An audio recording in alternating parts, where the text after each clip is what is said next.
Bien, buenas tardes. Les damos un cordial saludo a todas y todos. Les damos la bienvenida a esta gran tertulia que hemos denominado El fin de la guerra Rusia-Ucrania, consecuencias de la orden de captura de la Corte Penal Internacional contra Vladimir Putin, un evento organizado por parte del Colegio de Abogados Rosaristas y la Academia Colombiana de Derecho Internacional. Es un gusto para nosotros tenerlos en esta tertulia tan novedosa y pues por supuesto, en primer lugar, para presentar a quienes nos van a acompañar en este gran panel, nos acompaña la doctora Andrea Mateus Rugeles, abogada de la Universidad del Rosario, magíster en Derecho Internacional de la Universidad de Nueva York, profesora principal de carrera de la Facultad de Jurisprudencia de la Universidad del Rosario e investigadora de esta facultad. Igualmente es entrenadora de concursos en Derecho Internacional y autora de múltiples artículos, libros y capítulos, tanto en inglés como en español, y autora igualmente pues, en materia de Derecho Internacional Público, Derecho Internacional de los Derechos Humanos y Derecho Penal Internacional. Magistrada auxiliar de la sección de revisión del Tribunal para la Paz actualmente. A su vez nos acompaña como panelista el doctor Walter Arevalo Ramírez,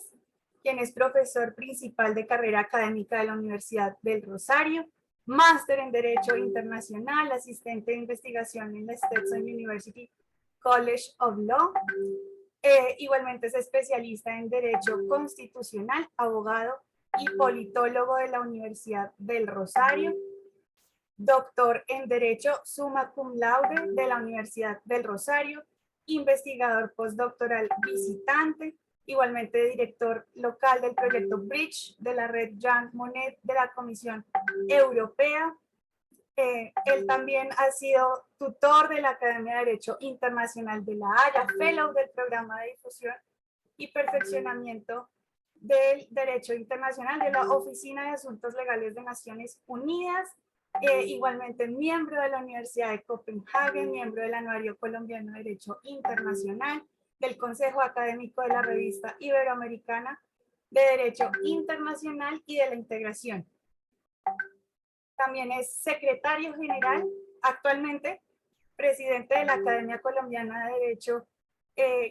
Internacional.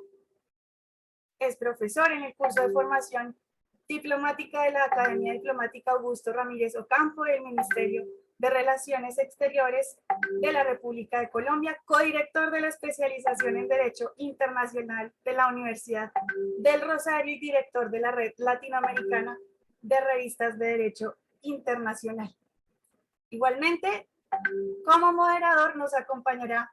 el doctor Ricardo Abello Galvis, profesor principal de carrera académica de la Universidad del Rosario, miembro del Grupo Nacional ante la Corte Permanente de Arbitraje, agente de Colombia, ante la Corte Interamericana de Derechos Humanos, por la opinión consultiva número 23, es director y editor del Anuario Colombiano de Derecho Internacional, codirector de la especialización en Derecho Internacional de los Derechos Humanos y el Derecho Internacional Humanitario, director de la especialización en Derecho del Mar de la Universidad del Rosario, miembro del Consejo Académico de la Academia Augusto Ramírez Ocampo, y asimismo, pues, entre muchos estudios también es profesor en distintas universidades, tanto a nivel nacional como internacional, expresidente de la Academia Colombiana de Derecho Internacional, e igualmente expresidente del Colegio de Abogados Rosaristas. Para nosotros es un honor poder tener a este maravilloso panel moderado por el doctor Ricardo Abello Galvis, a quien en este momento le cedo la palabra. Gracias a todos quienes nos acompañan, tanto en la plataforma Zoom como por medio de Facebook Live. Doctor Abello, el auditorio es todo suyo. Muchas gracias, Juliana. Un gran placer y estar nuevamente aquí en la tertulia en el Colegio de Abogados Rosaristas, sobre todo pues para hablar de estos temas que son, a mi modo de ver, apasionantes y con dos eh, grandes profesores que además para mí es un gusto ser el moderador de dos exalumnos míos. Entonces, es realmente pues, un momento muy especial. Entonces, en primer lugar, le voy a dar la palabra a la doctora Andrea Mateus para que nos haga una contextualización de lo que es el conflicto, cómo puede funcionar la Corte Penal Internacional y pues, para llegar a esta decisión que no es la primera que se da bajo unas circunstancias como las que se dieron, ¿no? De un presidente que se le dicta orden de captura sin que pueda haber esa efectividad de entrega de la persona a la Corte Penal. Sabemos que, a diferencia de lo que ocurre en el derecho interno, pues los procesos en ausencia no son viables en la Corte Penal Internacional, razón por la que pues hay una dificultad mayor para que se dé inicio a ese proceso. Entonces, pues doctora Mateus, como dijo Juliana, el auditorio es suyo. Muchas gracias, doctora Bello, Juli, y a todos los presentes. Buenas tardes. Muchísimas gracias por esa presentación, por la invitación. Para mí es un honor y un placer estar aquí prácticamente en casa, como decía el doctor Abello, con mi profesor de Derecho Internacional de moderador. Espero no sentirnos, Walter, nuevamente en un examen final, que ya tienen fama. Dicho esto, bueno, pues creo que lo primero que queremos hacer y que es necesario es tratar de contextualizar desde el punto de vista jurídico una situación tan política como esta. Y tiene que pasar por el punto de vista jurídico porque se da en una corte de derecho. Todos sabemos que el viernes pasado, el 17 de marzo, se dictó orden de captura por parte de la Sala de Cuestiones Preliminares 2 de la Corte Penal Internacional en contra del presidente de Rusia y de la comisionada o de su comisionada de derechos para los niños. Y básicamente en torno a un crimen de guerra que está consagrado en el Estatuto de Roma respecto a prohibiciones o conductas prohibidas contra personas protegidas, pero también métodos prohibidos dentro de la guerra, como la deportación y traslado de población civil o de personas protegidas, en este caso de niños, en regiones ocupadas de Ucrania hacia territorio de Rusia. A partir de esa decisión surgen varias preguntas que podríamos tener mucho tiempo para discutirlas, porque también, como decía el doctor Abello, esto es un tema apasionante, por lo menos en lo personal, todo lo que tenga que ver con Corte Penal Internacional me genera ese gusto, pero quiero enfocarme solamente en tres y ya pues miraremos, de acuerdo con lo que determine nuestro moderador, si abarco las tres o vamos haciendo una conversación con el doctor Arévalo también al respecto. Entonces, en primer lugar, la primera pregunta que surge necesariamente es si esto es o no una cuestión política, y atada a esa pregunta vendría el segundo interrogante que muchos se han planteado, y es si la Corte Penal Internacional tiene o no tiene competencia para proferir esta orden, para finalmente concluir sobre qué implicaciones tiene en la práctica jurídica y tal vez, si se quiere, un poco política, esta decisión tomada por la Sala de Cuestiones Preliminares. Entonces, con respecto a la primera pregunta, y es si esto es o no es una cuestión política, hay que tener claro que estamos en un contexto de actos de agresión y no hago referencia como tal ya al crimen, porque ya esto implica unas cuestiones de competencia que no están viables en este momento o visibles en la Corte, pero sí existen unos actos de agresión, y siempre cuando hablamos de actos de agresión hay un contexto y una connotación política que claramente genera una sombra a todas las decisiones que se tomen en ese sentido. Dicho esto, no implica que no se puedan tomar y que no existan decisiones de orden jurídico en estos contextos, como la que ocurrió, me atrevo a decir yo, respecto a esta orden de detención. ¿Y esto por qué lo digo? Porque, por un lado, para que se llegue a la decisión, y este es el contexto tal vez inicial que es importante que tengamos en mente, para que se llegue a la decisión que ha proferido esta sala de cuestiones preliminares, se tiene que cumplir con los requisitos que están establecidos en el Estatuto de Roma, específicamente en el artículo 58. Y dentro de esos requisitos está, primero, que haya una investigación en curso. Para que haya una investigación en curso, el fiscal de la CPI tuvo que haber hecho un análisis de competencia, de admisibilidad y de interés de la justicia en el asunto en concreto, que le van a permitir, a partir de unos criterios objetivos, tomar la decisión de si abre o no abre investigación. Pero unido a eso, el fiscal tuvo que haber presentado una solicitud basada en evidencia.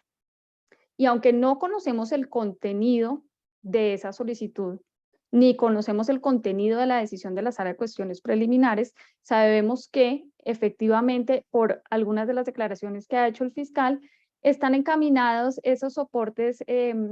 probatorios, básicamente en los incidentes reportados, sobre todo cuando se hizo la visita en el lugar de los hechos, donde se evidencian las deportaciones de estos niños y esos traslados básicamente hacia territorio ruso. Pero unido a estos soportes que tiene que presentar y a esta evidencia que tiene que presentar la Fiscalía, la Sala de Cuestiones Preliminares, antes de proferir su decisión, debe tener en cuenta, obviamente, toda esta solicitud a partir de un estándar probatorio. Y entonces tiene que haber una convicción de que hay motivo razonable para creer que se cometieron crímenes de competencia de la Corte. ¿Qué significa eso?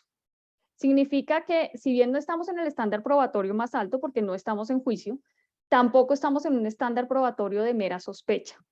Estamos en un estándar que exige que haya, si bien no una sola, por lo menos sí una conclusión razonable de la comisión de esos crímenes. Y por eso es que ustedes tal vez si leyeron ya la declaración del fiscal van a encontrar que él hace referencia a cuestiones como que el sujeto pasivo son niños, que básicamente es una persona protegida por el derecho internacional humanitario, que además las conductas se cometieron en el contexto de actos de agresión, para referir esta vez no necesariamente el crimen de agresión, pero sí el contexto donde se cometen los crímenes de guerra, que es el conflicto armado, y que adicionalmente no existía una necesidad militar o una necesidad de la seguridad de la población civil para retirarlos, que ha sido un poco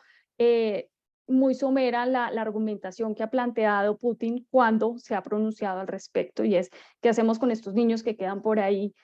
sueltos en medio de este contexto del conflicto. Entonces vamos a protegerlos y a llevarlos a nuestro territorio. Y lo que el fiscal prácticamente está diciendo en su declaración es, realmente se denota que la intención para retirar a estos niños del territorio es precisamente alejarlos de su país y no necesariamente para otros efectos. Y esto, como les digo, encaminado a demostrar los elementos del crimen de guerra por el cual se está haciendo la orden de detención.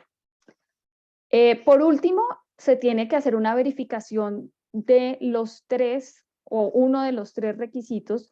que evidencien la necesidad de emitir la orden. Y esos requisitos están encaminados, como ocurre en el derecho interno, a buscar que la persona no se extraiga de su responsabilidad, que no obstaculice las investigaciones de la Corte o que no continúe cometiendo el crimen. Estos, digamos, creo que no habría en principio ninguna inquietud, pero quiero hacer énfasis en los otros que les había referido porque evidencian que por más de que pueda tener para muchos tal vez alguna connotación política, siempre tiene que pasar por unos criterios jurídicos establecidos por el estatuto a efectos de cumplirse. Por supuesto, no niego que el manejo del asunto tenga algunas decisiones que podrían tener connotación política. Por ejemplo, algunos se preguntarían, bueno, pero si a la Corte Penal Internacional se remiten situaciones y no casos para precisamente evitar la politización de las decisiones. Entonces, ¿por qué se busca la orden de detención de solamente actores, de uno de los actores del conflicto armado y no de los otros? En otras palabras, ¿por qué no órdenes de detención en relación con personas de nacionalidad ucraniana? Y la respuesta puede ser muy sencilla y es, estamos teniendo en cuenta que sí, puede haber un mensaje, se quiere dar un mensaje particular o un mensaje también a la sociedad internacional, pero a su vez recordemos que siempre en escenarios de masividad de comisión de crímenes, como ocurre con las Cortes Penales Internacionales, como ocurren en los contextos de justicia transicional, hay una herramienta que el derecho ha otorgado y que ha sido avalada por el derecho internacional, que es la selección. ¿Y esto qué implica? Implica que el fiscal no puede pretender investigar todos los crímenes que se han cometido por todas las personas en el contexto en particular que le han entregado a efectos de investigación, sino que tiene que enfocarse a partir de unos criterios objetivos preestablecidos. En el caso de la Corte Penal Internacional, algunos de esos criterios son, por ejemplo, el máximo responsable. Entonces, el máximo responsable que no necesariamente siempre coincide con el que esté más alto en la jerarquía, pero sí que tenga una participación que evidencie mayor responsabilidad en la conducta como tal que se está incriminando. Pero adicional a eso están cuestiones más prácticas, como por ejemplo el poder acceder a mayor evidencia o contar con el mayor soporte y apoyo y cooperación por parte de las autoridades involucradas en el asunto. Entonces, en el caso en concreto que nosotros estamos estudiando, es evidente que por lo menos algunos de esos criterios se encuentran con mayor fuerza en el caso que, o en una situación en contra de Rusia que en contra de Ucrania. ¿Por qué? Porque para poder entrar a investigar el territorio, Ucrania sí ha abierto sus puertas, mientras que Rusia no, por ejemplo. Porque estamos hablando de eventualmente máximos responsables, ¿cierto? Y porque estamos hablando también de que permitir ese acceso ayuda a contar también con mayor evidencia. Lo último que quiero decir respecto a este punto es que si bien empecé diciendo que en estos contextos de actos de agresión claramente hay una sombra de politización, lo cierto es también que el Estatuto de Roma previó esta situación y buscó crear disposiciones encaminadas a disminuir el riesgo de toma de decisiones políticas. Por eso es que, insisto, como ya lo había planteado con anterioridad, ante la Corte Penal Internacional no se remiten casos, sino situaciones. Entonces, no es que voy a denunciar a XYZ con nombre y apellido, sino que voy a remitir la situación que ocurre en todo un estado parte o en varios, a efectos de que ya el fiscal determine a partir de sus criterios de selección e incluso de priorización en dónde va a enfocar sus investigaciones. Pero unido a eso, hay un sistema de pesos y contrapesos que establece también las disposiciones del estatuto en el entendido de que, por ejemplo, para que se active la jurisdicción de la Corte Penal Internacional, una de las formas de hacerlo es que el fiscal motu propio decida abrir investigación. Pero en ese caso, el fiscal va a tener un contrapeso, que es ¿cuál? Solicitar la autorización por parte de la Sala de Cuestiones Preliminares. En este asunto, en principio, como quien remite la situación es, o quien busca activar la jurisdicción, es el mismo Estado, Ucrania, en virtud de una competencia ad hoc que le permite el Estatuto de Roma, entonces el fiscal tendría que haber ido a solicitar la autorización. Sin embargo, como tal vez ya es de conocimiento de algunos, varios estados, entre esos Colombia, varios estados parte del Estatuto de Roma, remitieron la situación de Ucrania. Entonces, esto en conjunto con la competencia ad hoc que hace la declaración de Ucrania, lleva a que el fiscal ya no tenga que buscar ese contrapeso por parte de la autorización de la Sala de Cuestiones Preliminares, sino que ya tiene el peso de remisión de los estados parte y el contrapeso, el análisis del fiscal. Con esto entonces termino mi respuesta a la primera pregunta. Señor moderador, usted me dirá si continuamos con las otras o damos paso al doctor Arevalo. El escenario es todo suyo. Sigamos y que el profesor Arevalo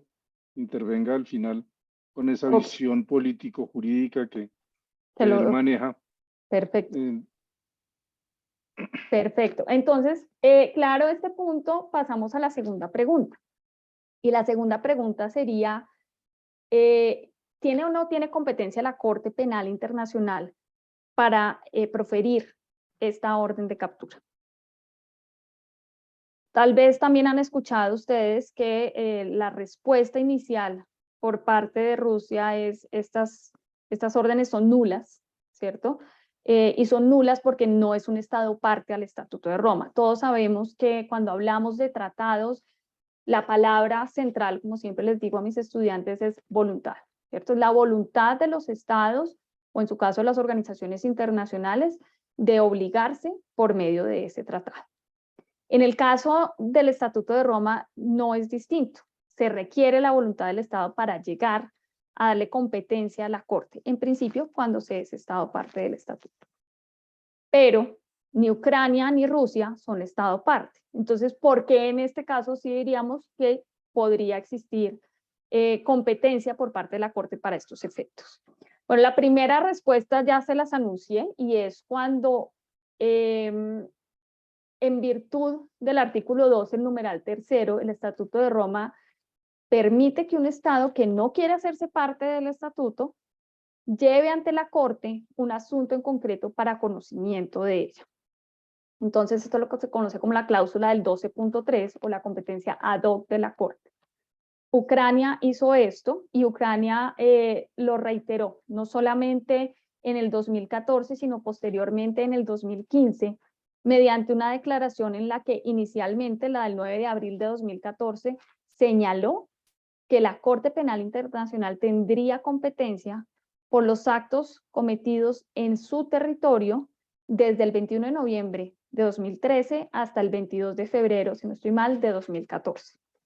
Pero posteriormente, el 8 de septiembre del siguiente año, hizo nuevamente una declaración en la que extendió el alcance temporal de la primera declaración, en donde planteaba prácticamente lo mismo, pero decía desde el 20 de febrero de 2014 en adelante, es decir, la dejó abierta, ya no la restringió en su terminación.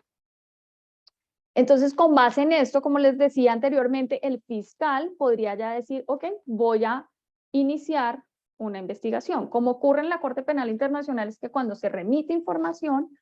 empieza primero una etapa de examen preliminar. Y en ese examen preliminar se analizan por diferentes fases cuestiones de competencia, cuestiones de admisibilidad y finalmente de interés de la justicia. Si se pasan todas estas fases, si se verifica el cumplimiento de cada uno de sus criterios, entonces el fiscal puede concluir la apertura de investigación. Sin embargo, nuevamente recordemos, es el sistema de pesos y contrapesos. Cuando es el fiscal motu propio el que decide abrir investigación o cuando se lo remite la competencia ad hoc en virtud del 12.3, como es este ejemplo que estamos planteando, el fiscal requiere primero una autorización de la sala de cuestiones preliminares. Ahora bien, también les adelantaba que en el caso en concreto no ocurrió esto. ¿Y por qué no ocurrió? Porque con posterioridad varios estados parte decidieron remitir la situación. Entonces, devolvámonos un poco. ¿Cómo se activa la jurisdicción de la Corte Penal Internacional? Por una de tres vías. O por remisión de un estado parte respecto de su misma situación o de otro estado parte, o por el fiscal motu propio, que ya le hemos conversado, también respecto de un estado parte, o por vía del 12.3 cuando el estado que no es parte lo autoriza, o finalmente por el Consejo de Seguridad, que este tiene la capacidad de remitir situaciones de estados que son parte del estatuto, como aquellos que no lo son, en virtud de su mandato derivado del capítulo 7 de la Carta de San Francisco, básicamente encaminado a mantener la paz y la seguridad internacional. En esta medida, en este caso en concreto era obvio que no se iba a remitir por parte del Consejo de Seguridad, pues porque Rusia hace parte de los 5 miembros permanentes y iba a ejercer su derecho de veto. Pero en virtud de que todavía no había una remisión por parte de los demás estados, 37 iniciales y después se adhirieron otros, entre ellos Chile, el fiscal dijo, se abrió el examen preliminar incluso bajo la fiscalía anterior, la de Fatou Bensouda, y habiendo abierto el examen preliminar y habiendo concluido bajo esa misma fiscalía de Fatou Bensouda, habiendo concluido el examen, el fiscal dijo, voy a buscar la autorización para poder iniciar la investigación. Llega el 2 de marzo del año pasado y los estados parte, 37, remiten esta situación de Ucrania basándose en la disposición del artículo del Estatuto de Roma que dice un estado parte puede remitir la situación de otro estado parte, aunque Ucrania nuevamente no es estado parte, al haber abierto la puerta por el 12.3 le da esta vía. Y entonces, ¿qué hace el fiscal en ese momento? Dice, inicio investigación, ya no necesito la autorización por parte de la Sala de Cuestiones Preliminares. Básicamente, entonces, esto nos daría a entender que sí se tiene competencia, pero entonces todavía nos falta una parte de la pregunta, y es, ok, eso es claro respecto a Ucrania, pero Rusia no es estado parte, Rusia firmó, pero después decidió retirarse, nunca ratificó. Adicional a eso, Rusia no ha remitido su situación por vía del 12.3 y tampoco ha habido por parte del Consejo de Seguridad. Entonces, ¿por qué tiene competencia la CPI en este asunto? Y la respuesta se deriva a partir del análisis de los criterios de competencia de la Corte Penal Internacional, que son 4 criterios, y en tratándose de crímenes de lesa humanidad, crímenes de guerra y genocidio, 2 de esos criterios son obligatorios, 2 son alternativos, teniendo que encontrarse siempre 3 verificados. Entonces, repito, son 4 criterios solamente para estos crímenes. Miren que no estoy hablando del crimen de agresión. Eso de pronto daría un poco la respuesta de ¿y por qué no se buscó una orden de captura en relación con el crimen de agresión si era tan evidente? Porque en el crimen de agresión sí tienen que estar presentes los 4 criterios. En cambio, en crímenes de guerra, como es el caso de la orden de detención, con 3 es suficiente. Siendo obligatorios, ¿cuál? El criterio de competencia temporal, que ya estaría dado en el marco de la declaración del 12.3 que remitió Ucrania, como les dije, la de 2014 y la posterior de 2015. El criterio material, que también está dado porque existe no solamente fundamentos razonables, sino ahora motivo razonable para creer que hay crímenes de competencia de la Corte, en particular este crimen de guerra, con los elementos que les mencionaba. Y esos 2 entonces son obligatorios, ¿no? Dijimos, temporal y material. Y los otros 2 alternativos, que son el del lugar y el de la persona. Es decir, que se haya cometido en el territorio de un estado parte del crimen o que el sujeto activo de la conducta, el perpetrador del crimen, sea nacional de un estado parte. Entonces, en este caso, el perpetrador de la conducta o el aparente perpetrador de la conducta, pues porque todavía no ha sido juzgado y tampoco condenado, no es, perdónenme, nacional de un estado parte. Pero la conducta sí se ha cometido en el territorio de un estado parte que sería Ucrania. Estado parte para los efectos nuevamente de lo que dijimos 12.3. En esa medida tenemos verificados los 3 criterios y al estar verificados los 3 criterios ya habría competencia. Entonces, segunda pregunta absuelta y es, ¿tiene o no tiene competencia la CPI para emitir dicha orden? La respuesta es sí la tiene, aunque Ucrania y Rusia no sean estados parte del estatuto, con base en esta explicación que les acabo de hacer. Y para terminar muy concretamente con la tercera y última pregunta es, ¿qué implicaciones tendría esta orden de captura en términos jurídicos y tal vez extrajurídicos? No me atrevo a decir que políticos porque tenemos a nuestro experto en esos temas, a quien ya enseguida se le dará la palabra, pero desde el punto de vista jurídico, bueno, primero, esta pregunta tiene una implicación más política, diría yo, que jurídica en relación con las anteriores. Sin embargo, desde el punto de vista jurídico, la primera implicación es que se activa el deber de los estados parte al Estatuto de Roma de cumplir con su obligación de cooperación y de entrega de las personas que han sido solicitadas por medio de esta orden de detención. Entonces, los artículos 87 y 89 del Estatuto de Roma nos hacen referencia a estas 2 obligaciones. Sin embargo, el 87.7 en particular establece que en caso de incumplimiento existe la facultad para que se remita ese incumplimiento a efectos de ser analizado por la Asamblea General de las Naciones, de la Asamblea, perdónenme, de Estados parte del Estatuto de Roma, o en caso de que haya sido una situación remitida por el Consejo de Seguridad, que se envíe también al Consejo de Seguridad para que se haga su estudio. Como lo anunciaba el doctor Abello en su presentación, esto ya había ocurrido. Digamos, ya existían o ya hay detenciones, órdenes de detención previas por parte de la Corte Penal Internacional en relación con jefes de Estado que están en ejercicio. Y en el 2015, si ustedes lo recuerdan, bueno, incluso desde el 2009, se profirió una orden de detención en contra del presidente en ejercicio Omar al-Bashir en la situación de Darfur, Sudán. Aquí hay un tema importante y es que en ese mismo año, en el año 2015, el presidente viajó a Sudáfrica y estando en Sudáfrica, siendo en ese momento Estado parte de Sudáfrica del Estatuto de Roma, debió haberse activado el cumplimiento de esta obligación que estábamos conversando y no lo hizo. Y la razón por la cual Sudáfrica no lo hizo, su respuesta a esta situación es que consideraba que había una incompatibilidad de obligaciones internacionales. Por un lado, la obligación internacional derivada o relativa más bien a la inmunidad que existe sobre los jefes de Estado y que en su parecer la llevaba a ser contradictoria con esa obligación de entrega de un jefe de Estado derivada del Estatuto de Roma. Entonces el Estatuto tiene también un artículo que es el 98 y en su numeral primero dispone que los Estados no tienen que cumplir con una obligación de entrega cuando esa obligación es incompatible con otras obligaciones internacionales a cargo del Estado. Y en esa medida entonces Sudáfrica dijo, pues aquí claramente hay una contradicción con una obligación existente y yo no tengo por qué entregar a Omar al-Bashir a la Corte Penal Internacional. Esto llegó a la Corte en la Sala de Cuestiones Preliminares, coincidentemente también la 2, en el 2016 profirió una decisión en virtud de la cual hizo el análisis de esta respuesta de Sudáfrica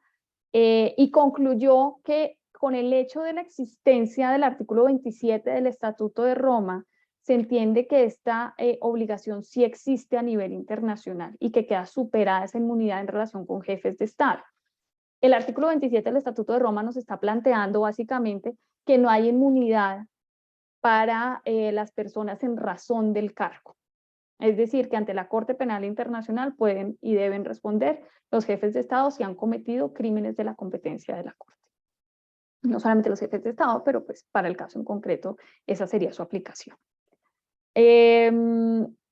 Entonces dice, con base en esto, pues no hay lugar a considerar que hay una incompatibilidad, sino que efectivamente, como usted es firmante y ha ratificado el estatuto, en virtud del artículo 27, usted tiene que cumplir con esta obligación y debió haberlo hecho.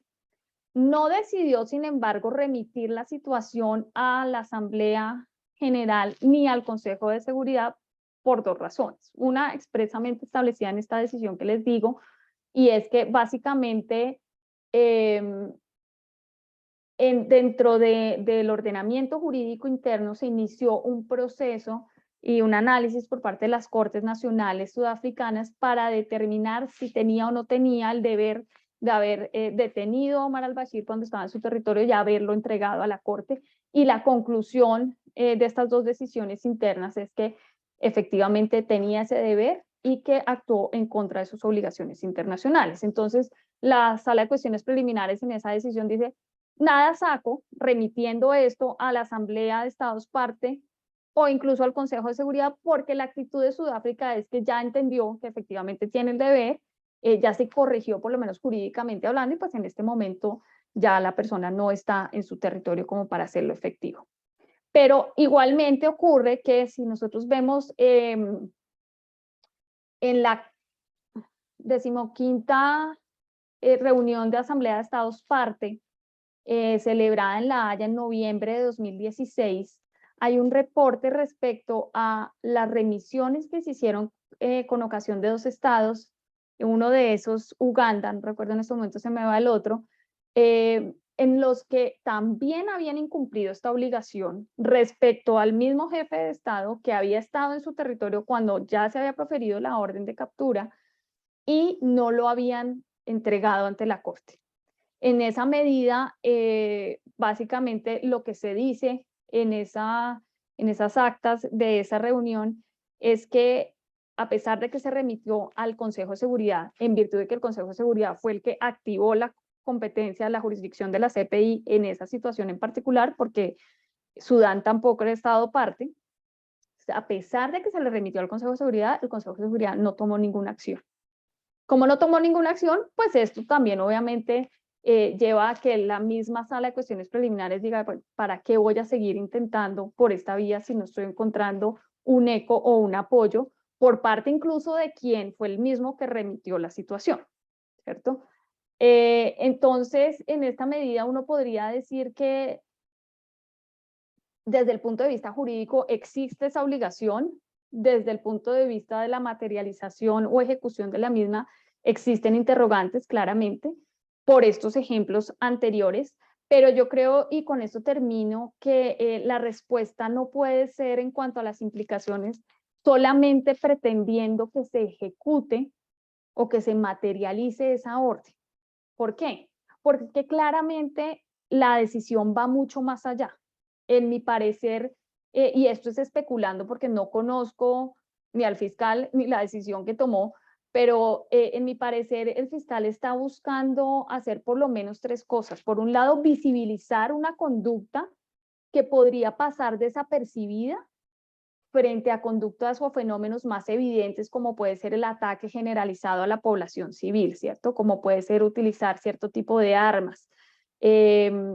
pero no necesariamente una conducta sobre la que todos pudieran tener alto conocimiento, como es esta deportación y traslado de niños de un estado al otro. Pero por otro lado, creo que también sensibilizar a partir de una conducta que puede o que parece tocar ciertas fibras de pronto más sensibles de la humanidad en general, dado el sujeto pasivo de la conducta, es decir, se trata de niños. Y en último lugar, diría yo que está encaminada también a hacer un reconocimiento a las víctimas, así como el impacto que este tipo de conductas puede generar a lo largo de la historia y en la reconformación geográfica que se pueda presentar, dados estos comportamientos que ya venimos viendo desde años atrás por parte de Rusia en términos de anexión de territorio. Cuando trasladamos a los niños y les empezamos a dar una nueva nacionalidad, recuerden que dentro de las declaraciones del fiscal se hace referencia a modificaciones en las leyes internas de Rusia para poder acceder con mayor facilidad a la nacionalidad a efectos de facilitar adopciones. Entonces, estas situaciones pueden obviamente generar o tienen un impacto que trasciende incluso más la actualidad. En conclusión, a pesar de que el impacto de esta decisión de detención no llega al punto de decir se acabó la guerra o se logró convencer a Putin que tenía que parar sus actos de agresión, tal vez pensar eso es algo inocente. Lo cierto es que tampoco se puede considerar que por eso la Corte Penal Internacional no puede o no debe o debería abstenerse de pronunciarse porque esto es en contra o iría en contra de su mandato y de su razón de ser. Por último, creo que limitar el alcance de la orden a la efectividad de su implementación es una visión tal vez miope, si se me permite la expresión, pues es claro que aún a pesar de la dificultad de ejecutarla, el propósito, como lo dije ahorita, va más allá de esto. Y por lo menos en esos tres aspectos de visibilizar, sensibilizar y reconocer, creo que ya se está logrando. Y el hecho de que estemos hoy aquí convocados y que estemos escuchando y hablando sobre este tema, ya está evidenciando el alcance de ese propósito. Muchas gracias. Bueno, muchísimas gracias por esa intervención, Andrea. Con esa última frase con la que cierra, recuerdo esa rueda de prensa que dio el fiscal Moreno Campo en su momento en el año 2009 cuando sacó la orden de captura contra al-Bashir. Y en ese sentido lo que él decía es, ¿qué opción tengo? Yo sé de la dificultad que hay de que haya una detención de al-Bashir, pero en el futuro me van a juzgar es por no haberlo hecho y no por lo que sí se hizo o lo que está pendiente de hacer. Entonces, yo creo que en ese sentido, esos tres elementos de visibilizar, sensibilizar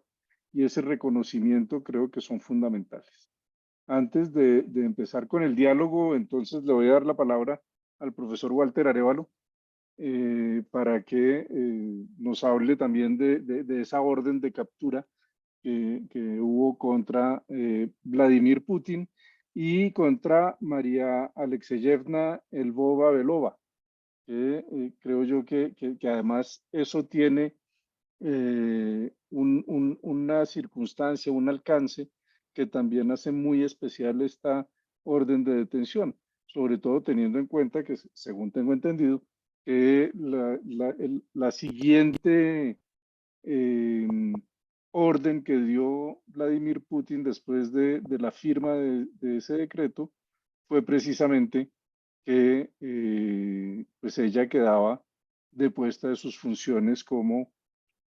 comisionada presidencial para los derechos del niño en Rusia. Entonces, si no va a ser efectiva contra Putin, por lo menos María Alexeyevna Lvova-Belova, pues sí tiene como restricción para ir a 193 estados. Entonces, profesor Arévalo. Muchas gracias, doctora Bello. Le cedo la palabra. Muchas gracias también, doctora Mateus, por la presentación pues, tan profunda y tan clara sobre las complejidades en materia de jurisdicción y funcionamiento de la CPI, que de pronto me permite entonces irme por otros caminos y abordar algunas cuestiones tanto desde lo jurídico como lo cuasi jurídico y de pronto involucrar el tema del internacional público. Perdón, interrumpo. Tiene... Walter, a ver si podría poner en modo presentación el PowerPoint. Sí, no sé si ahí esté en modo... Está en modo PowerPoint, no presentación. Ok, porque a mí me sale que sí está. Si le pongo finalizar, me sale así. Lo voy a volver a intentar por acá. Pero ahí le sale doble pantalla. Sí, nos sale la columna a mano izquierda donde están las diapositivas y a mano derecha el gran recuadro donde está cada una de las diapositivas. Por acá, más fácil una cosa.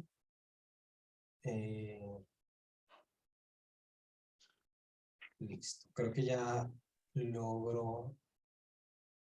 Ahí no está compartiendo pantalla. Bueno, ya creo que por acá es más sencillo. Aquí. Y en teoría, ahora sí está en una sola y compartido en pantalla completa. No, sigue el PowerPoint. Ahora sí. Ahora sí. Listo. Perfecto. Bueno, pues muchas gracias y aprovecho también el espacio para saludar al presidente del Colegio de Abogados, Ricardo Medina, que también nos ha convocado en este escenario de colaboración con la Academia Colombiana de Derecho Internacional. Tal vez más brevemente, aprovechando que digamos ya se tocaron varios de los elementos procedimentales, pues quisiera enfocarme en las consecuencias jurídico y no tan jurídico políticas de la orden de arresto, pero en primer lugar quisiera de pronto llevarlos a un escenario en parte de futurología y en parte de historia, y es las diferentes ocasiones y formas en que determinados líderes, jefes de Estado o representantes de Estado han terminado a la justicia internacional. Porque si de lo que podemos concluir de la presentación anterior es que la importancia de la orden de arresto no es meramente simbólica, pero no radica necesariamente en que se ejecute, en que el personaje sea capturado en Alemania, pues entonces hay que buscar la manera, tal vez en la historia, tal vez en la memoria, de cómo sí terminan llegando estos personajes a la justicia, bien sea una justicia internacional verdadera, un tribunal ad hoc o una corte penal internacional, o por lo menos una justicia nacional internacionalizada. Entonces, ahí de las experiencias, que son muchas, y eso también ayuda a rebatir mitos sobre que o estas acciones de justicia nunca funcionan o que los jefes de Estado nunca responden, dentro de ese gran cantidad, ese catálogo inmenso de experiencias, pues hay 4 que son bastante relevantes. Habrá muchas que de pronto no son más próximas, como la de Pinochet o como la de Saddam Hussein, pero hay 4 de las cuales creo que podemos anticipar algunos resultados interesantes, sobre todo porque son los que se manejan también en el escenario de las relaciones internacionales y en la política interna de los países involucrados en el conflicto. Entonces, tal vez hay un gran caso histórico, que es el del primer ministro japonés, Toyo Hideki, ante el tribunal de Tokio, tribunal pues de todas maneras de carácter militar, en donde ocurre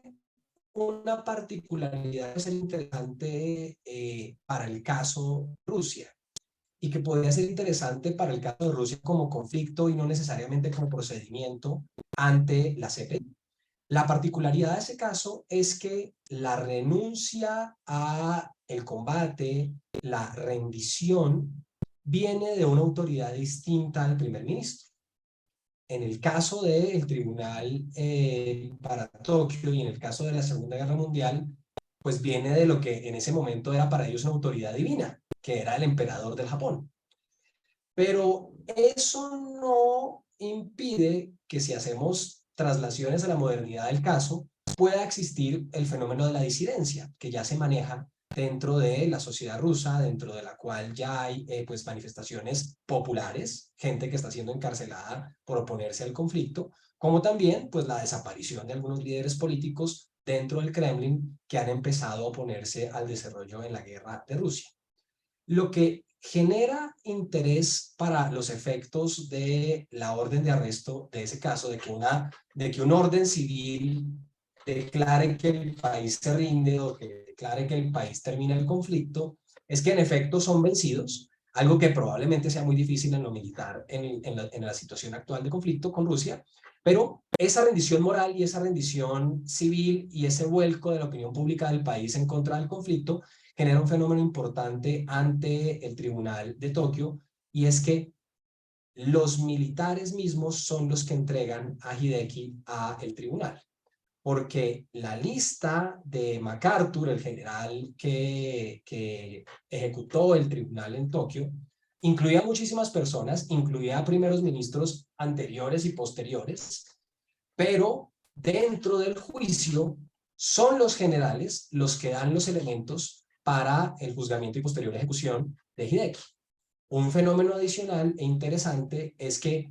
la experiencia procesal de ese caso tal vez es la que tiene en mente el fiscal, que seguramente pues sabe también mucho de historia del derecho internacional penal, porque aunque Hideki es acusado de los mismos crímenes, en su momento llamados crímenes contra la paz y otros nombres que se le daban a los crímenes de guerra, uno de los cargos más desarrollados en el tribunal contra él como funcionario civil, como Prime Minister del Japón, primer ministro, es el de los experimentos humanos con la población civil en los territorios ocupados, como lo serían las Filipinas. No dista mucho de la lógica actual del caso con Rusia. Habrá decisiones de carácter administrativo, decisiones de carácter de primer ministro, que son más fáciles por otros elementos del derecho internacional, como la responsabilidad de los altos mandos, de invocarle a funcionarios que tienen una apariencia de ser un funcionario del gobierno civil, a pesar de que tengamos esta, si se quiere, costumbre muy republicana de decir que los jefes de Estado son la primera cabeza de los ejércitos. Cuando ya se hacen los ejercicios de derecho internacional penal, es cierto que es pues mucho más fácil encontrar si este señor firmó un decreto para los experimentos en civiles en las Filipinas, o si este señor firmó un decreto con su ministra para darle nacionalidad obligatoria a los niños, que probar un involucramiento en las acciones en el terreno que constituyen genocidio, y que, como ha aprobado el Tribunal Penal para la antigua Yugoslavia, algunas veces la responsabilidad de mando sí se prueba, otras no. Entonces no es que la responsabilidad de mando automáticamente siempre nos da el resultado de un juzgamiento a favor. Por otro lado, y con la recomendación pues muy cinéfila de que se vea en Argentina 1985, otra modalidad de imbrincar, de hacer conectar la justicia internacional con la justicia local, pues sería ahí sí lo que algunos vienen trabajando y tratando de preparar, y por eso terminan envenenados en Rusia desde hace mucho tiempo, pues el cambio de la estructura de la sociedad civil. El juicio de las juntas en Argentina pues se da es por la llegada a la democracia, no por la llegada de la Corte Interamericana, no por la llegada de un tribunal penal internacional ad hoc para los crímenes cometidos por las 3 juntas militares en Argentina que preceden ese caso, pero definitivamente hay un elemento que es el que muchos están buscando implementar en Rusia, y es que la condena, la tipificación de los crímenes se haga a la luz del derecho internacional contemporáneo, pero se logre por juzgamientos locales, que ha sido muy efectivo en otros conflictos. Entonces, una posibilidad no tan descabellada es un asunto de sociedad civil, porque en últimas, si uno busca la narrativa no necesariamente jurídica del conflicto desde lo internacional, o la narrativa del conflicto vis-a-vis Ucrania-Rusia como un problema de aplicación del DIH, lo que encuentra es que en Rusia pues hay una sociedad dividida, hay una sociedad que además está en alguna medida capturada, censurada, y existe pues todo un movimiento en contra de Putin que de alguna manera podría, pues, sorpresas nos da la vida, hace 8 días era impensable la orden de captura, pues promover estos escenarios de justicia local internacionalizada. El caso de al-Bashir, que ya lo narraron pues con mucha mayor claridad jurídica del que yo podría narrarlo, me parece que es interesante contemplar un elemento, y es que el mismo Estado puede entrar en acuerdos con la CPI o incluso con el sistema internacional para, si bien no juzgar todo lo que el sistema internacional quiere, por lo menos armar un escenario de justicia local que sea aceptado por la comunidad internacional. Ahí, de esa experiencia, me parece que es importante resaltar 2 cosas que pueden ser no imposibles, pero sí interesantes para tener en cuenta en la situación rusa.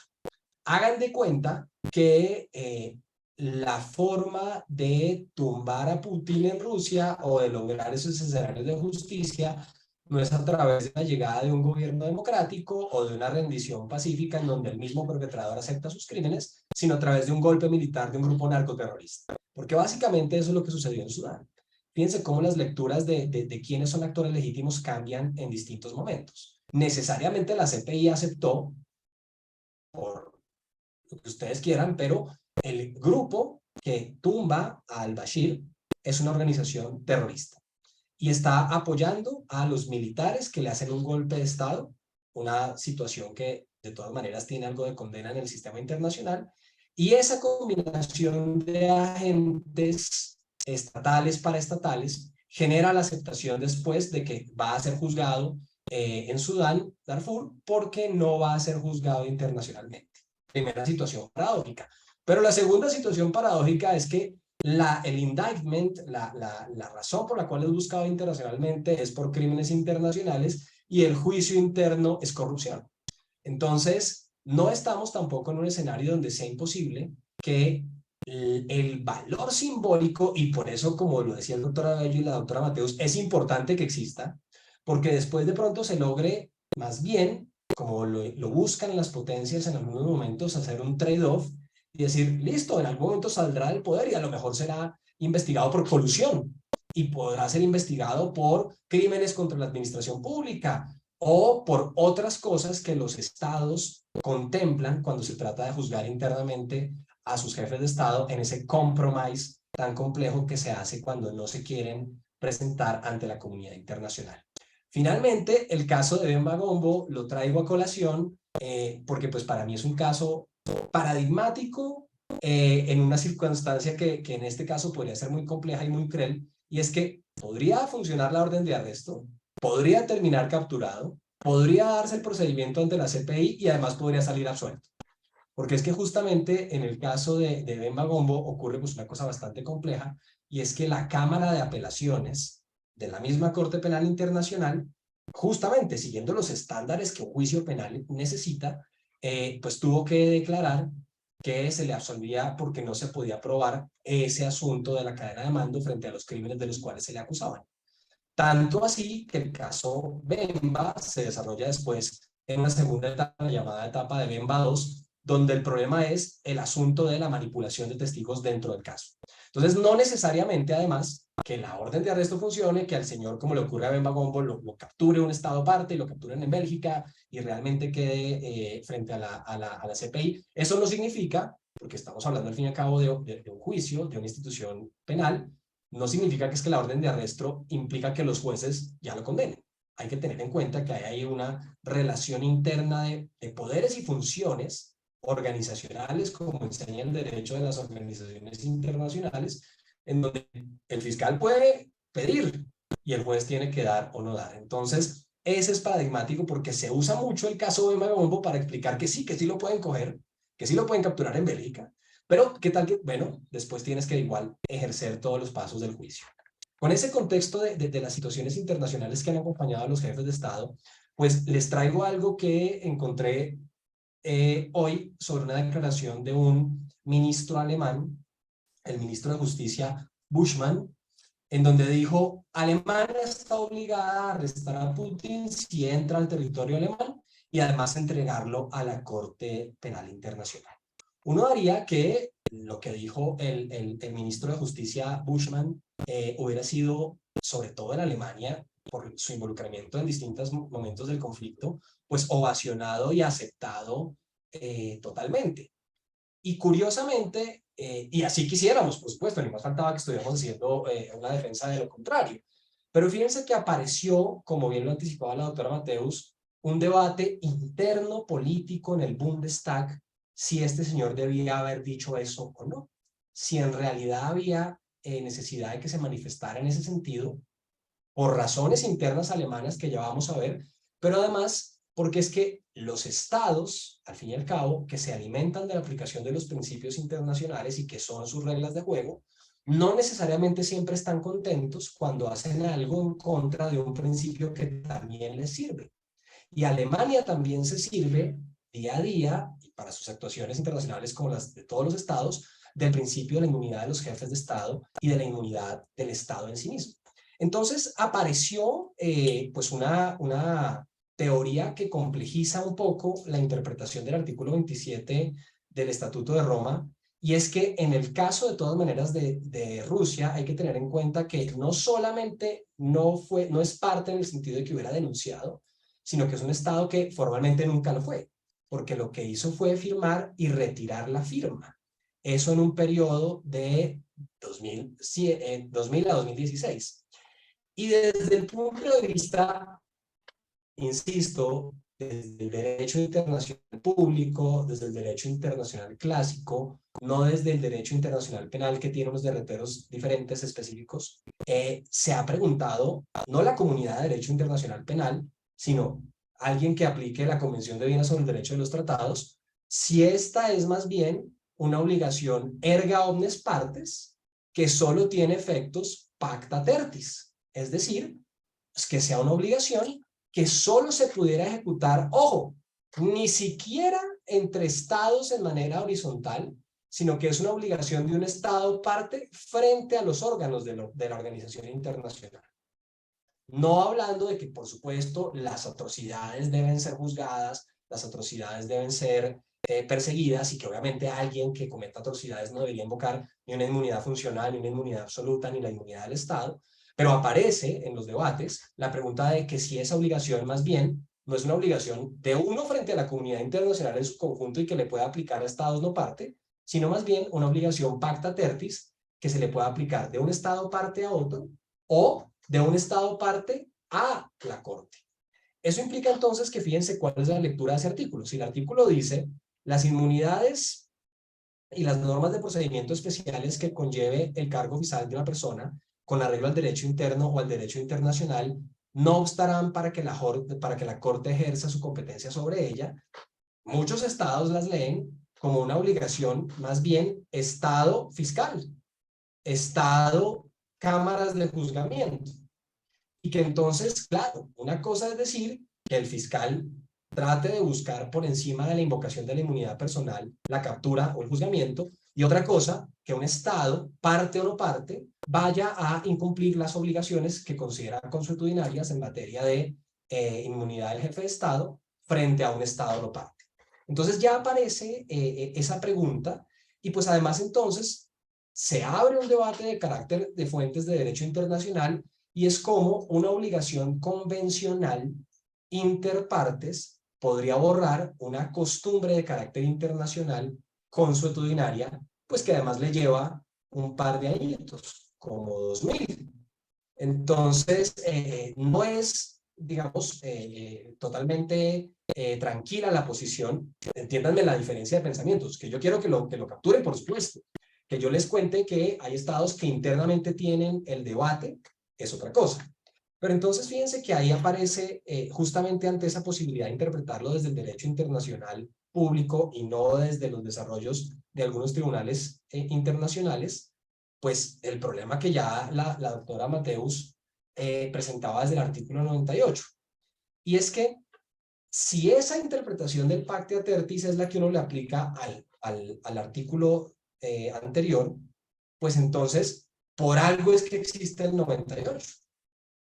Porque justamente no estamos diciendo que el derecho internacional penal borre como un desarrollo progresivo o cambie desde un tratado, cambiando la costumbre, cambie la posición de que los estados reconocen la inmunidad aparentemente total, eso ya lo hablaremos ahorita, del jefe de estado. Porque en últimas lo que estaría pasando, si esa interpretación es la que aplica a un estado, el que sea que algún día le llegue Putin al aeropuerto,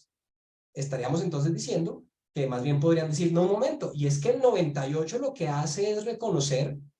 que yo no puedo, yo Estado que en un escenario de lo que se llama inmunidad horizontal, Estado frente a Estado, yo no le puedo violar la inmunidad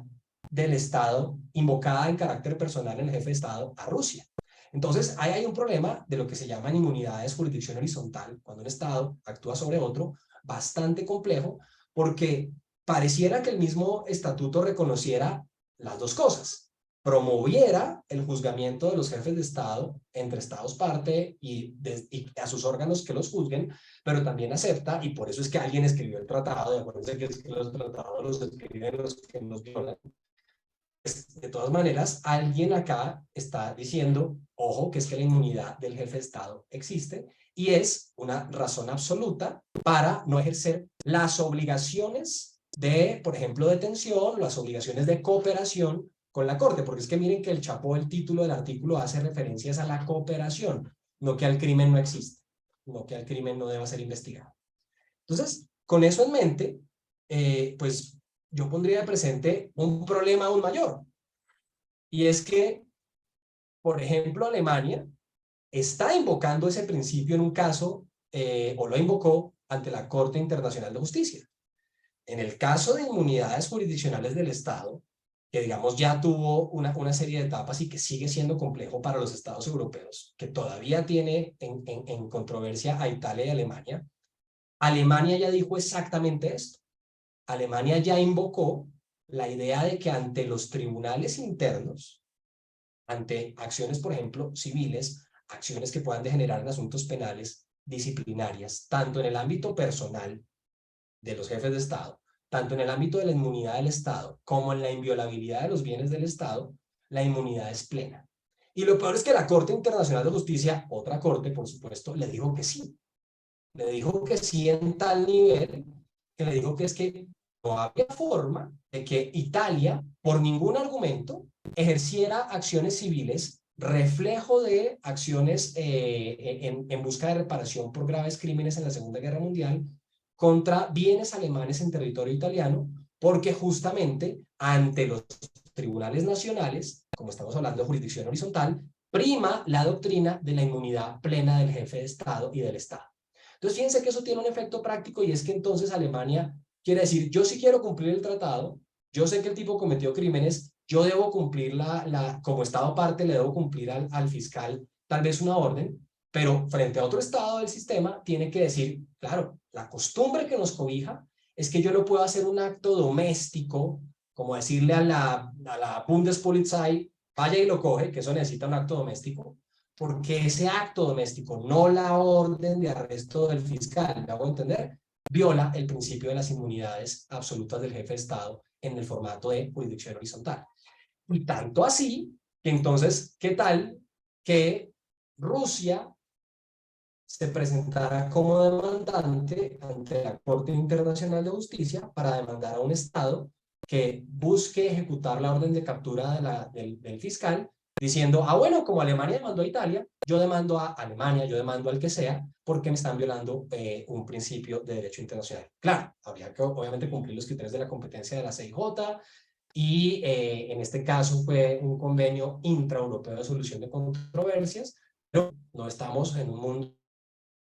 exentos, donde en este momento pues tiene un caso ante la Corte, hasta la Corte Internacional de Justicia con Ucrania, presentará un argumento donde diga, me están desviolando a mí la inmunidad soberana o la inmunidad de la jefe de Estado. Bajo esa óptica, entonces, pues quisiera cerrar con una situación compleja en ese supuesto desarrollo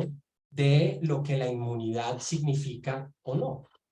Porque aparte de todo, si estuviéramos en un mundo en donde la aplicación de la parte de detención, de cumpla con la obligación de cooperación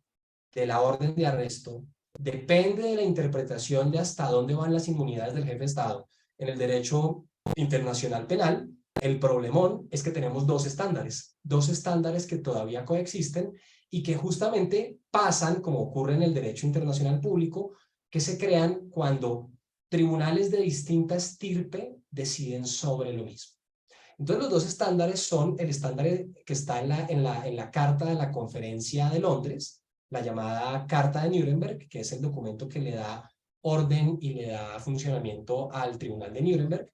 y posteriormente un caso más bien reciente de la Corte Internacional de Justicia, que es el caso de la orden de arresto, miren el nombre, pues está perfecto para el caso, entre la República Democrática del Congo y Bélgica. Los dos estándares son diametralmente distintos en un solo sentido. Y es que en el caso de el Tribunal Militar Internacional de Nuremberg,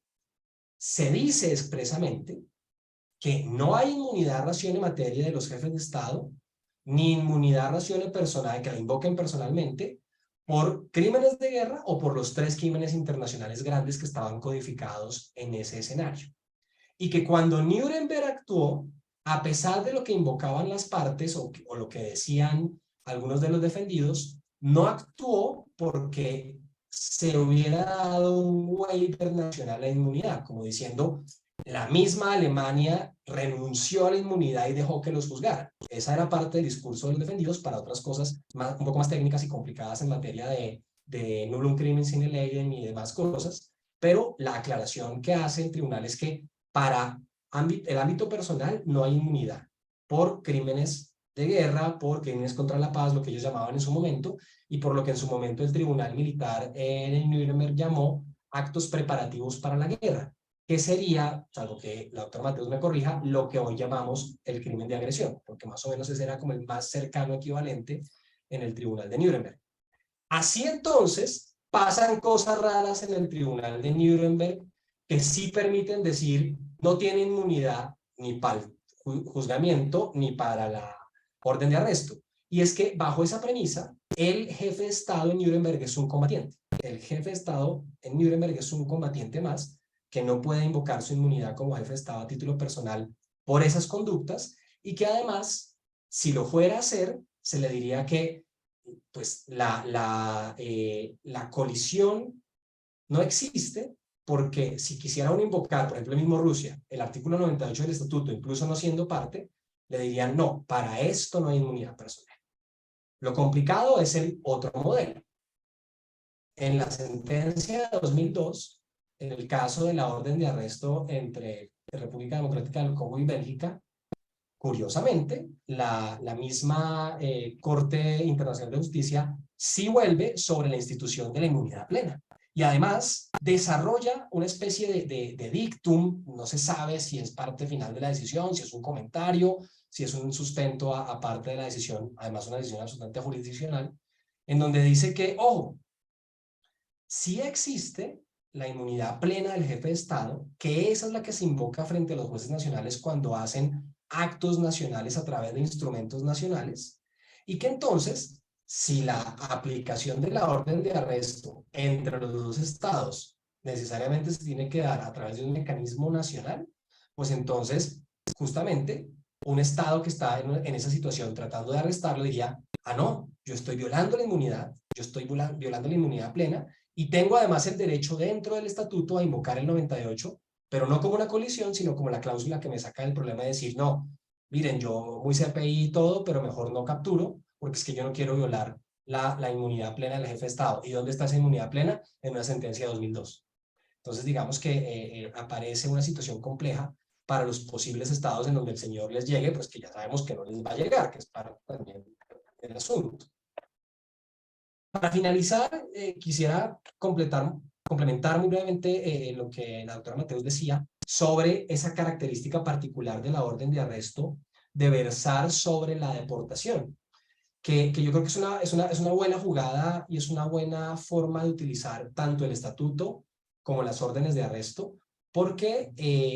desde el punto de vista probatorio, que es un asunto que se ha vuelto de todo el interés en la CPI desde el caso Bemba, desde la manipulación de testigos, la manipulación de pruebas e incluso la aclaración de que existe otro crimen ante la CPI, porque todos decimos que los crímenes ante la CPI son agresión, lesa humanidad, crímenes de guerra, pero hay otro crimen que es afectar el procedimiento. Entonces el witness tampering, la manipulación de testigos es otro crimen del que la CPI puede conocer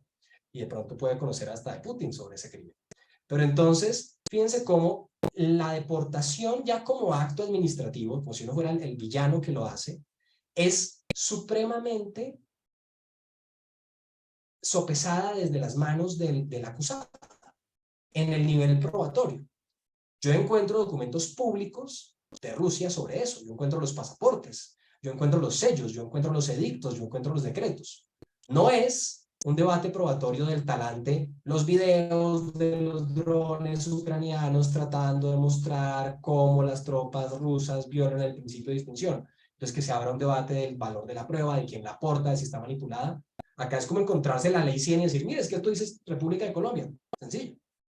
Adicionalmente, pues es sistemático en lo administrativo. No es sistemático en lo combatiente, vaya y lo prueba a ver cómo son de sistemáticas las 1000 ejecuciones. Esto es sistemático porque a los 13.000 niños les dan pasaporte. Entonces hay un criterio de cantidad que refleja sistematicidad desde el Estado, no desde lo que pasa en las montañas o en Crimea, que ayuda a aportar elementos para el elemento de sistematicidad, que es importante porque entonces este crimen el fiscal, eso sí lo puede hacer, después lo puede convertir en genocidio o después lo puede utilizar para aportar elementos para una próxima orden de arresto por genocidio, como seguramente sea la siguiente, que es lo que debaten en internet sobre cuál sería la siguiente más fácil, y es la de otra forma de crimen en el estatuto, que es la destrucción de la infraestructura civil. Entonces, fácilmente puede empezar con esta y después transmutarla en otros elementos de crímenes de lesa humanidad, otros elementos de crímenes de guerra, pero empieza con una que no es solamente fácil de presentar, que además llama la atención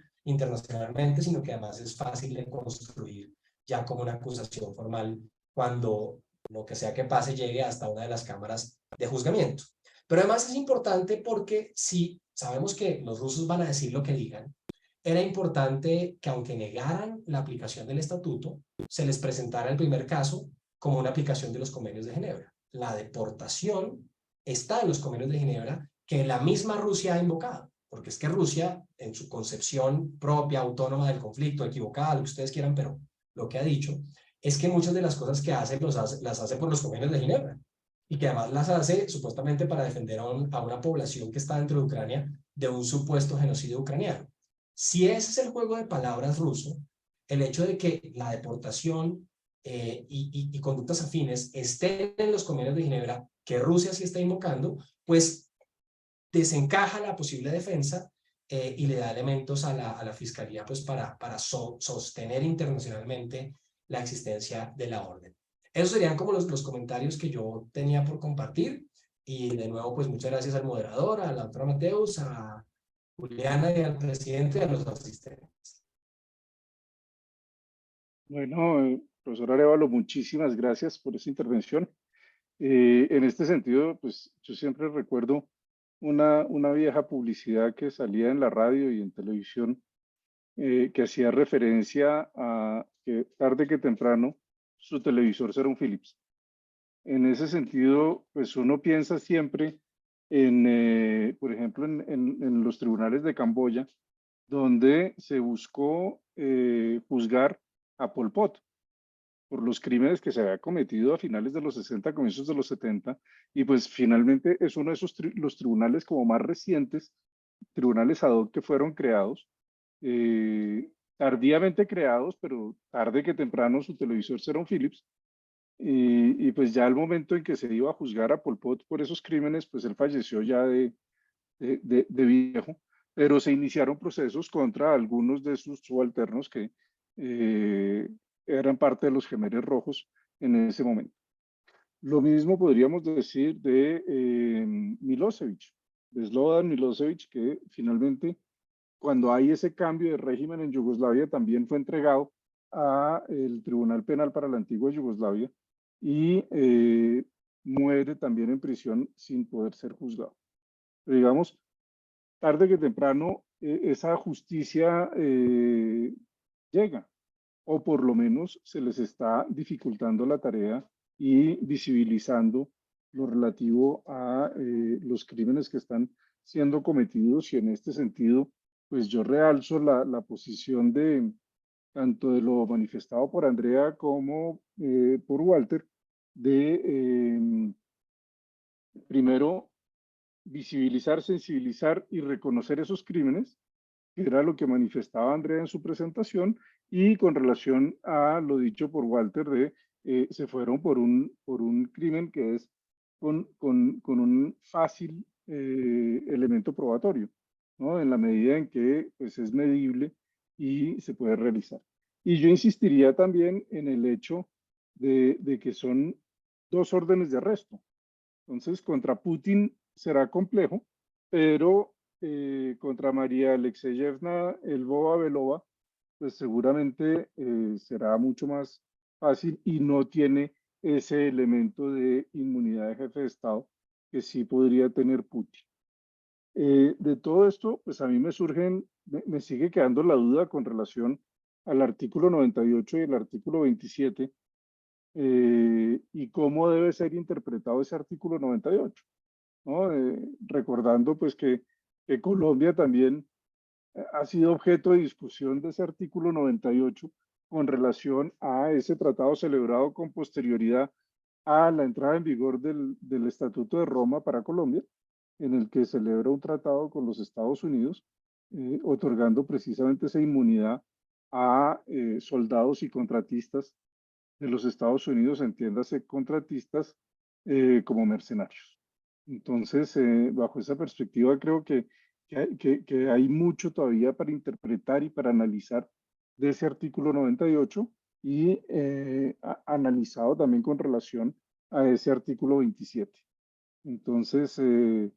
quisiera, no sé si Andrea y Walter quisieran hablar un poco un poquito más sobre ese punto, para que todos los que nos están acompañando tengan un poco más de precisión sobre el tema. Entonces, Sí, Andrea.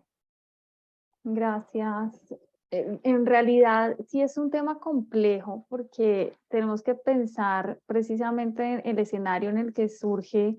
la Corte Penal Internacional, ¿cierto? Entonces, ya desde hace muchos años se venía pensando en la creación de un Tribunal Penal Internacional permanente, a diferencia de sus antecesores como el Tribunal de Nuremberg, el de Tokio, el de Yugoslavia y el de Ruanda, que eran tribunales ad hoc. Y siempre se venía pensando en cómo creamos ese tribunal que ya no sea para el caso en concreto, sino que permanezca en el tiempo. Entonces, digamos que lograr la creación de la Corte es todo un avance, y más allá, y digamos teniendo en cuenta adicionalmente que hay estados fuertes, como lo estamos viendo en esta situación, que no solamente no ratificaron el estatuto, sino que demostraron su interés contrario a la creación de la Corte. En este contexto, lo que quiero evidenciar es que a partir de eso, cuando los estados se sientan a negociar el tratado, existen varias disposiciones que evidencian la búsqueda de ser un poquito más flexible, tal vez, para permitir que el mayor número de estados ratifiquen el estatuto, porque no tendría sentido crear una Corte Penal Internacional con mínima aprobación o aceptación por parte de estados. Por eso es que de entrada, en sus disposiciones finales, específicamente en la entrada en vigor del estatuto, se exige que haya por lo menos 60 estados que hayan decidido ratificarlo. Pero de 60 para arriba era lo ideal, porque entre más, nuevamente, y reitero la posición, entre más estados se hicieran parte del estatuto, mayor legitimidad se da a la Corte, y por eso se ven estas cláusulas que a veces son un poco cuestionadas y que parecieran ir en un sentido distinto, como decía Walter en su presentación, de ¿será que entonces el artículo 27 y el artículo 98 son contradictorios, o con el 98 se estaban dando cuenta que podría existir una norma de carácter consuetudinario que podría estar en contravía de algunas disposiciones como la del 27? Entonces sí es claro que hay mucho que discutir ahí. En lo personal, en lo que respecta al tema de Colombia,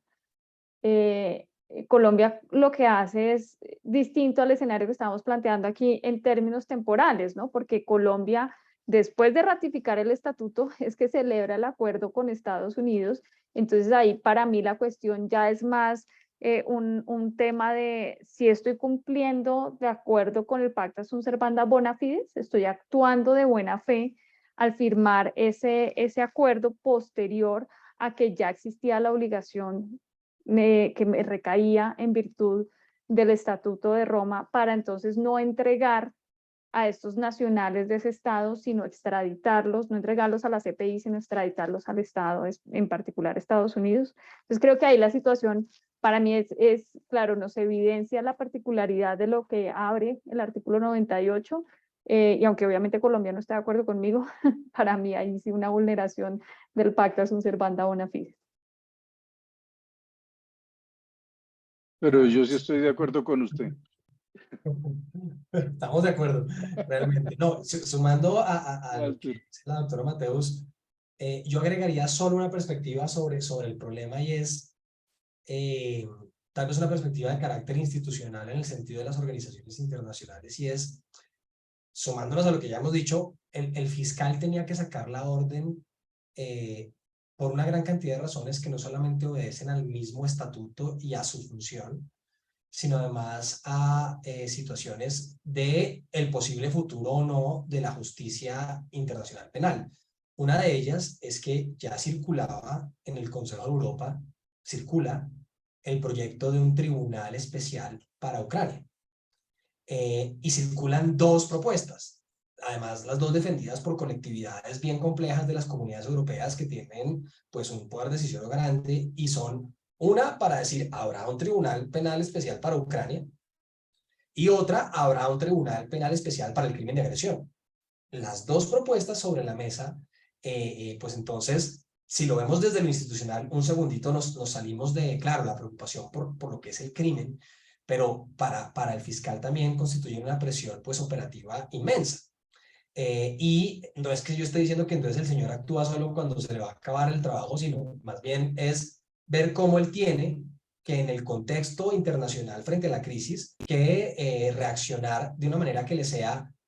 acorde al estatuto, acorde a sus competencias, pero además que genere algo de mejora a la crisis. Porque, claro, podemos estar debatiendo que Alemania ya se asustó y ya dijo, ¿cómo lo voy a extraditar si yo estoy invocando esto en otro caso?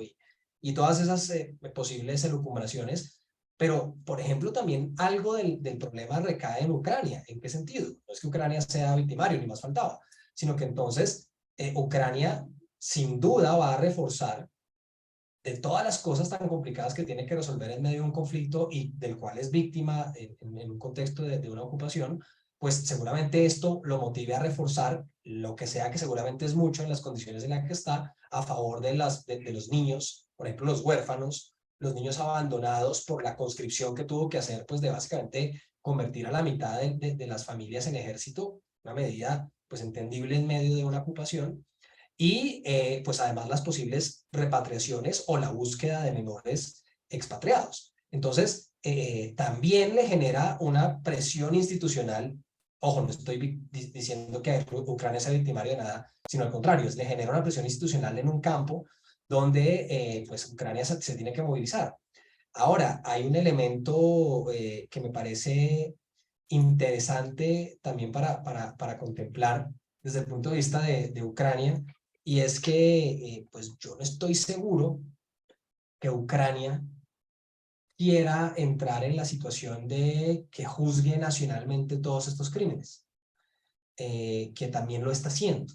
porque ya existe un tribunal ucraniano para los crímenes cometidos por los entes de ocupación,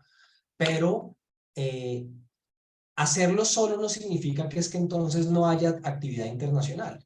Hacerlo es como, por ejemplo, hacerlo como pasó con las cámaras especiales de Kosovo, si no estoy mal, que a la luz de documentos internacionales que de pronto no llegaron a hacer órdenes de captura o llegaron a hacer indictments, pero no continuaron, tomaron eso como el principio de sus propios juicios. Incluso en Kosovo aplicaban pedazos funcionalmente de la estructura normativa del Tribunal Penal para la Antigua Yugoslavia. Entonces, también le sirve a Ucrania en alguna medida para saber qué está juzgando, si es que lo está juzgando nacionalmente. Yo creo que eso también es provechoso. Ahora, un último detalle. Lo de la flexibilidad como que le pasa a todos, porque es que fíjense que si volvemos al caso colombiano del cual preguntaban ahora, pues hay un acuerdo entre Colombia y la Fiscalía de la Corte Penal Internacional que a la hora, ahorita, y está muy bien que ocurra por la necesidad de promover acuerdos políticos, no sabemos si es un tratado, no sabemos si es una declaración administrativa, no sabemos si es parte de las competencias del fiscal, pero existe como acto institucional de las organizaciones internacionales para resolver un entuerto. Ese entuerto, a través del cual se dio ese acuerdo entre Colombia y la Fiscalía, que no está ratificado, entonces no es un tratado, pero que además no es un tratado porque no lo firmó el presidente de la Corte, sino el fiscal, pues se logra consolidar una idea de que los gobiernos, incluso un gobierno opositor al proceso de paz, no se podían meter con el proceso. Y que a cambio, pues se cierra una etapa específica de la investigación o que se baja la espuma de si el fiscal está diciendo que Colombia está incumpliendo las obligaciones y se logra en alguna medida también respetar el trabajo del sistema de justicia transicional. Entonces, hay que verlo también desde la óptica institucional de qué necesita una institución en determinado momento para trabajar, no solamente de si eso logra que metan al señor a la cárcel o no. Entonces, creo que hay mucha tela por cortar, como decía Andrea, a futuro. Bueno, muy bien. Veo que hay una pregunta de Lina Gutiérrez, también para los panelistas. Dice, cuando hablan de todo esto se me viene a la cabeza el stop. ¿Cabría el stop en estas circunstancias? Pues empezando con el experto en stopper es el doctor Abello. Yo diría que, pero esto además, insisto, desde la absoluta ignorancia, el problema es que Stoppel y Derecho Internacional Penal no se mezclan bien como instituciones al tratarse de delitos. Entonces en el ámbito delictivo más bien operan otras figuras como el nullum crimen sine legem, pero también entonces la jurisdicción universal. Entonces tal vez como Stoppel, Estado frente a Estado, o sea, Rusia como Rusia frente a sus actos contradictorios en materia de la no ratificación, no lo sería porque nadie está obligado a ratificar, y más bien entra un Stoppel complejo o por lo menos un pensamiento de Stoppel complejo entre los estados que son estado parte frente a la conducta de uno parte, a ver, diciendo, oiga, yo en un lado dije que lo capturaba y en la costumbre digo que no lo capturo. Ahí se puede generar ese choque de conductas que ese es el problema del Stoppel, que es más un choque de conductas que de fuentes. Para resolver choque de fuentes en derecho internacional de tres estructuras, si yo tengo dos obligaciones que aparentemente son contradictorias, no acudo tanto al Stoppel como acudiría a él cuando se trata de una serie de conductas contradictorias, diría yo. Pero el que sabe de Stoppel es el doctor Ay.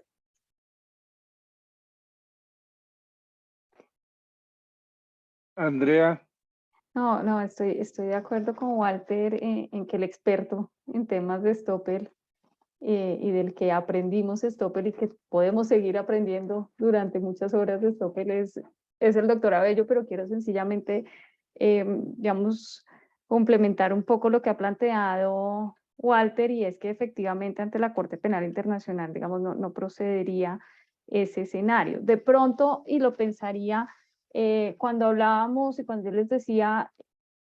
el procedimiento que existe por incumplimiento de una obligación de un Estado parte a la luz del Estatuto de Roma es que se lleva ante la Asamblea de Estados parte y eventualmente ante el Consejo de Seguridad.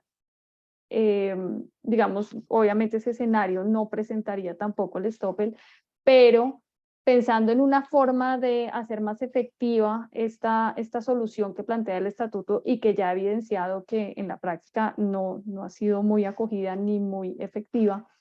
uno podría pensar que en virtud de alguna cláusula jurisdiccional establecida en el estatuto se lleve ante la Corte Internacional de Justicia por el incumplimiento de obligaciones internacionales, como ocurrió con la Convención para la Prevención y Sanción del Delito de Genocidio ante la CIJ, en donde ya lo que se estaba buscando determinar no era la responsabilidad internacional del individuo, sino del Estado por el incumplimiento de obligaciones derivadas de ese tratado, que en principio es de derecho penal internacional, ¿cierto? Entonces, en ese escenario de pronto podría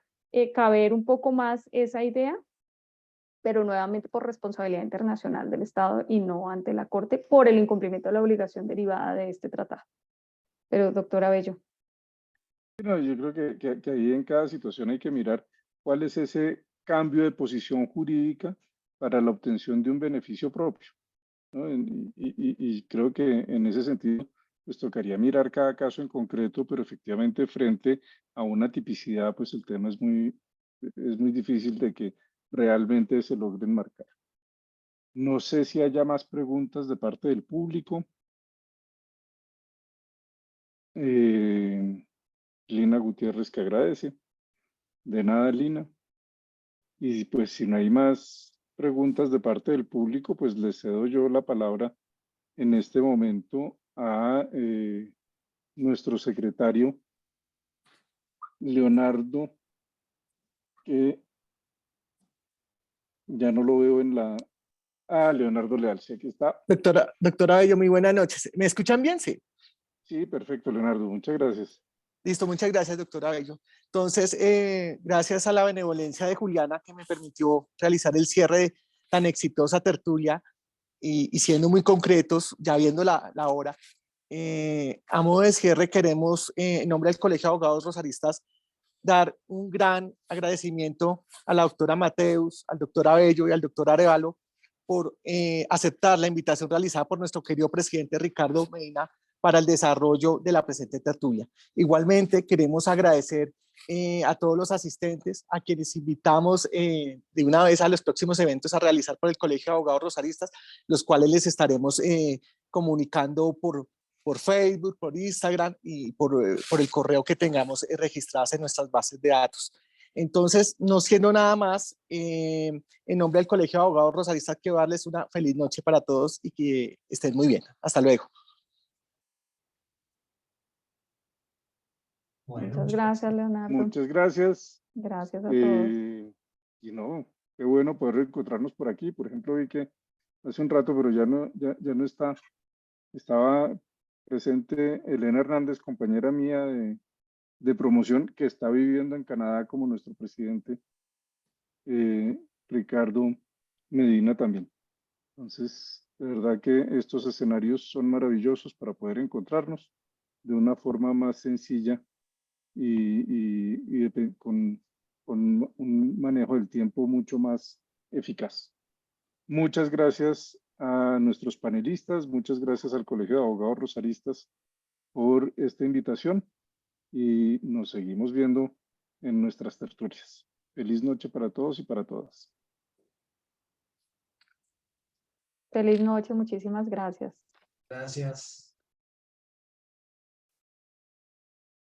Gracias, feliz noche para todos.